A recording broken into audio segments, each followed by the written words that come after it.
Here's my theory.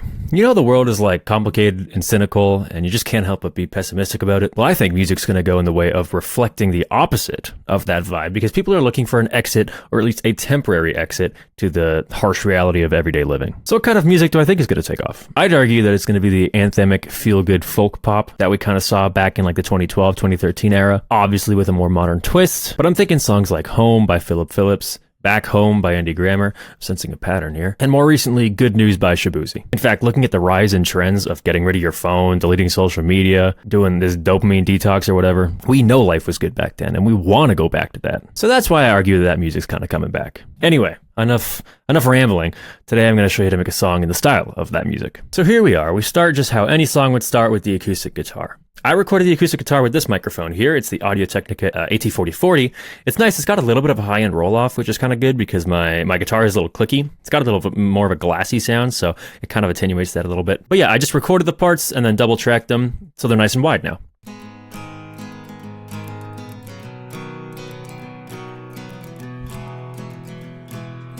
And so because I recorded basically the exact same guitar part with the exact same mic, I just decided to mix it into a subgroup instead of like mixing the same thing on two different layers. So I just made it a group, and I put these plugins on. I put the Schoeps Omni-Channel on. This is a great plugin for kind of doing like an all-in-one sort of thing. So you're kind of forcing yourself to use less plugins, which is good because you don't really want to mess around with putting 40 plugins on that do kind of the exact same thing but opposite to each other, and then you're kind of just wasting time. So this is just a simple channel strip. All I've got on it is a bit of saturation, even saturation, which hypothetically means it's kind of sweetening it up, making it warm. The gate I'm not using, the DS I am using. So that's what the first de-esser is doing. It's basically just getting rid of the clickiness around 6,000 hertz. The second de-esser, which is not really a de-esser, it's more of like a resonance. Not really a resonance, I'll show you.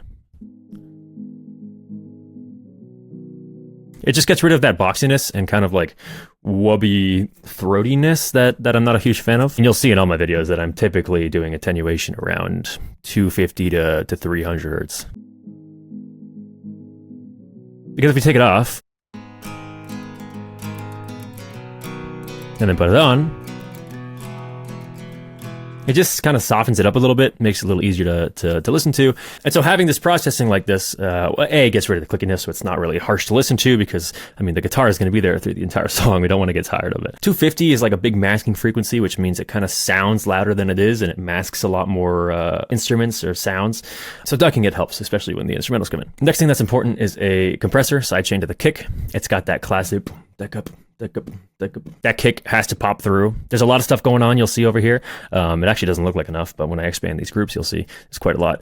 So the kick's got to cut through. A lot of these layers have the sidechain compressor on them. You'll hear it. It helps that kick go through. And the kick is kind of like it's a real good thing to keep upbeat. You'll see most songs that are in this style have like a nice kind of 4-on-the-floor kick going on. The next thing I added was this whistle sub. It looks like a lot, but all it is just a bunch of whistles. What I actually did was I recorded the whistle, I think 8 times, and then I took each individual whistle from that layer and put it on its own track, and then panned it left and right so it sounds like a crowd is whistling. And that's it. I didn't do too much on it. I did a little bit of EQ and cut out some lows. I boosted some highs in the sides. I really wanted those to kind of sit around here. So I think I did that quite well. So the next thing I needed was something to keep it not boring. So I needed to fill it out a little bit more. I opted for adding some pads, so I added a pad from, I think this is Quanta by Crow Hill Audio. Yeah. And then I've got a pad from Spitfire Labs. And then I've got kind of like a lower, I call it the bass pad. It's not really a bass from UHE Diva. And those all together sound like this. Which when I add my whistle and my guitar in,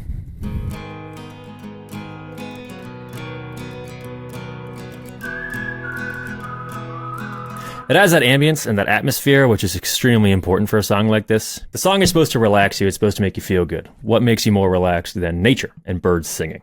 Nothing, really. Maybe, I don't know, recreational drugs. This is kind of, everyone can relate to nature being relaxing. So I added some kind of nature sounds in there. The birds singing, a bit of kind of like airiness in there. And lastly, to kind of keep it moving a little bit, I added some stomps. This is a combination of like actual stomps and hitting my guitar and kind of like hitting it on the strings, so it's a little more percussive-ish. Very simple. And that's it. Now let's listen to it all in context.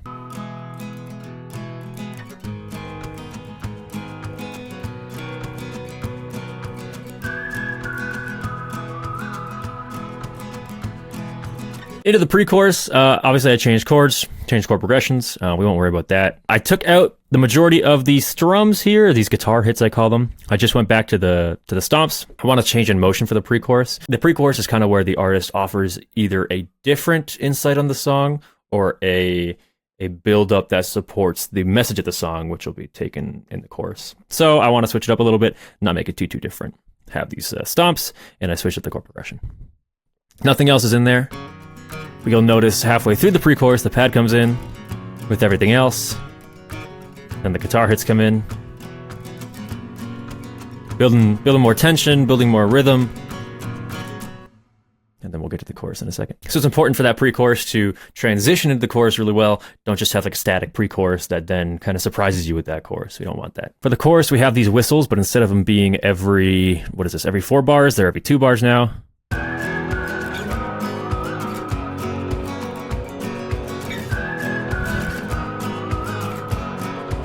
Very, very cool. We then add an electric guitar.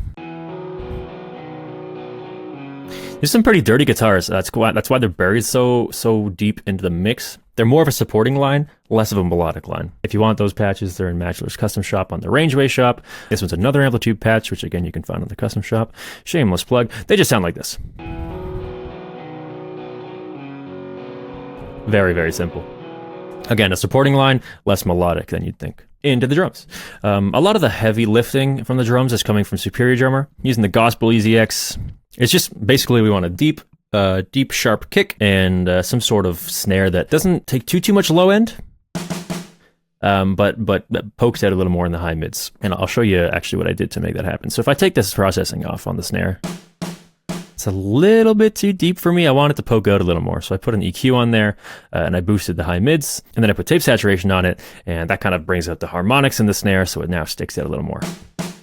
That's a bit of the mixing theory there. I also brought up the ambience too. Ambience is a really kind of important thing for a song like this. You can see I brought it up over here. Ambience mid, ambience near is turned up quite a bit, almost all the way really.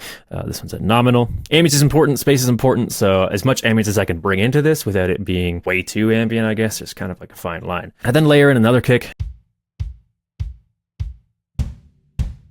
Really hard kick sound. It's really going to poke out, especially with that sidechain compression we're gonna use in the rest of these elements. So let's layer the drums, the electric guitars, and the acoustic guitars, and the whistles together, and see what we got. We then have our pads.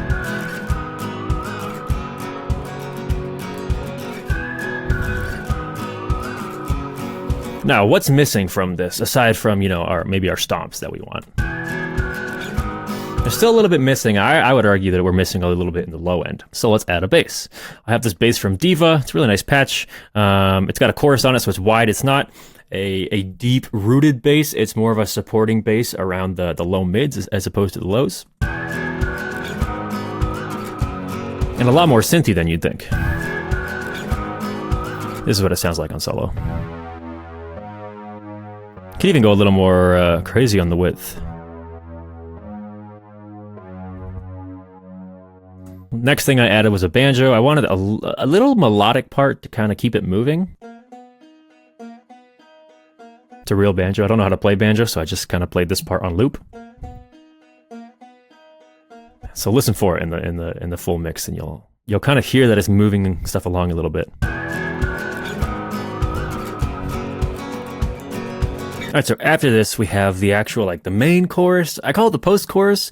Depends on how the artist would go about it. You could make this chorus a pre-chorus and this like a pre-chorus. Who knows? It's whatever you want. Long story short, this chorus goes harder. We've kind of got the same thing going on. We have our electric guitars. Got our drums. Notably now we have a snare to keep it moving. Of course, our acoustic guitar. And our whistles. We have also got our pads, and our bass pad. But notably, we also have a tambourine and a clap. Love a good tambourine, love a good clap. The claps, honestly, super important. If you're playing this at a venue, playing this in the O2 Stadium, I don't know why I chose that one specifically, but whatever. Let's say you're playing this in Wembley. These claps, people are going to start clapping to them. It's an anthemic song. We want it to be an anthem. What makes it an anthem? Anthemic stuff. Into the verse again, the second verse. Okay, second verse is when the pads come in, just like the first kind of section.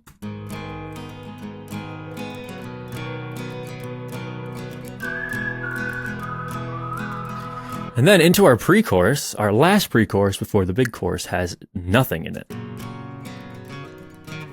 And why? Well, because of contrast.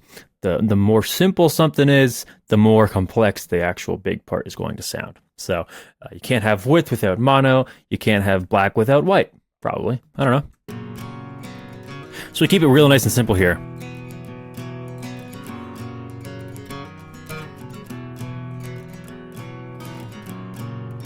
Then into our kind of chorusy section, whatever we're calling it right now, we start adding everything back in. The drums, the acoustic guitar, all the whistles. But guess what?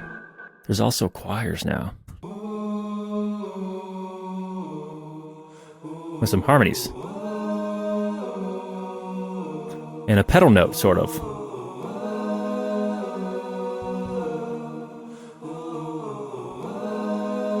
Little click somewhere. You can't hear it in the mix, so that's fine. I wish I could break down these parts. I'll try my best. Basically, what I'm saying here is what I thought would sound good. It's kind of like the undertone of the lead of the whistle. Next, I wanted the harmony, so I sang a little bit higher. I'm not very good at breaking down my parts.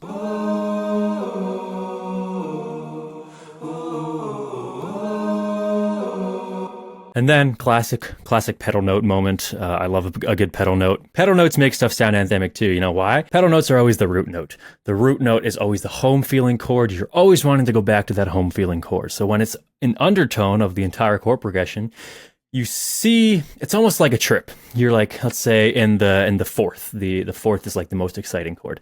In the fourth, you're having this high moment of this contrast.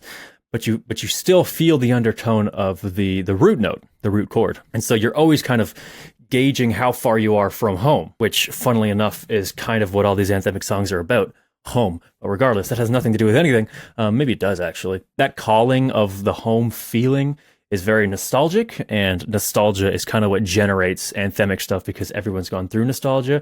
Everyone feels the same thing when they think of nostalgia, and so that brings people together, which is anthemic. Does that make sense? We then have our pads in here, and our bass pad actually isn't in it. We switch to a new bass, which is much lower. Sounds very poppy and synthy for what like you'd imagine I would want for a bass, but it actually fits quite well in context. I then have that banjo part again. And a mandolin part. Guess what it's playing? The pedal note, the pedal chord, the root chord. It's all doing the same thing. This mandolin part and that choir part playing the same note. There's a couple like whatever, a little melodic there, but for the most part, we're singing that pedal note. We're playing that pedal note, sorry. I then add the mandolin lead, which is playing the exact same lead as the whistles, but on a mandolin. The difference in timbre, which is like the difference in instruments, the difference in the way the instruments sound, combining together really fills stuff out. So the whistle, nice and rounded.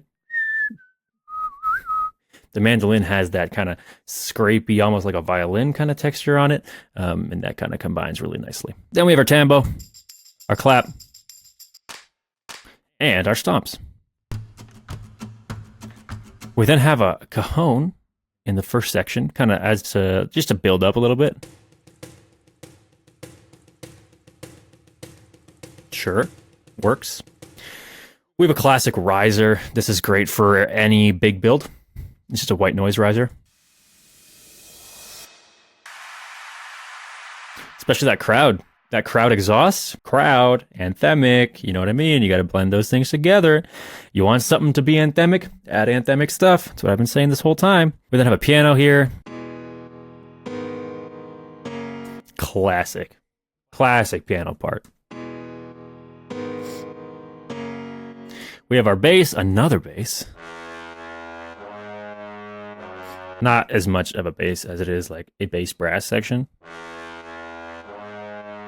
And a trumpet.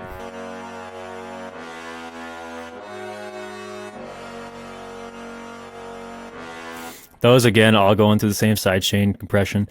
These are all from Museo, by the way. Museo's got some great brass sections. And yeah, let's combine these one by one from the bottom. We'll start with this brass.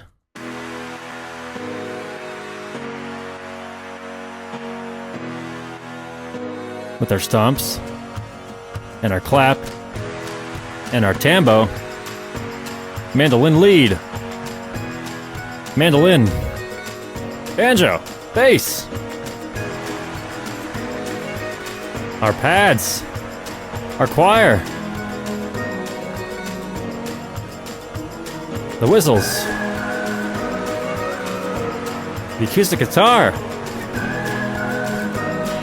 The drums.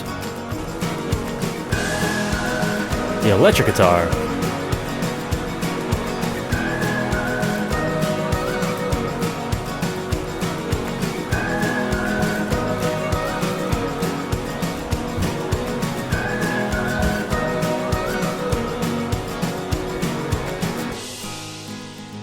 And there we go. The payoff we all wanted. A big anthemic crowd clapping, chanting, choir, banjo, mandolin, guitar, drummy goodness. It's the payoff we all deserved. We waited this long.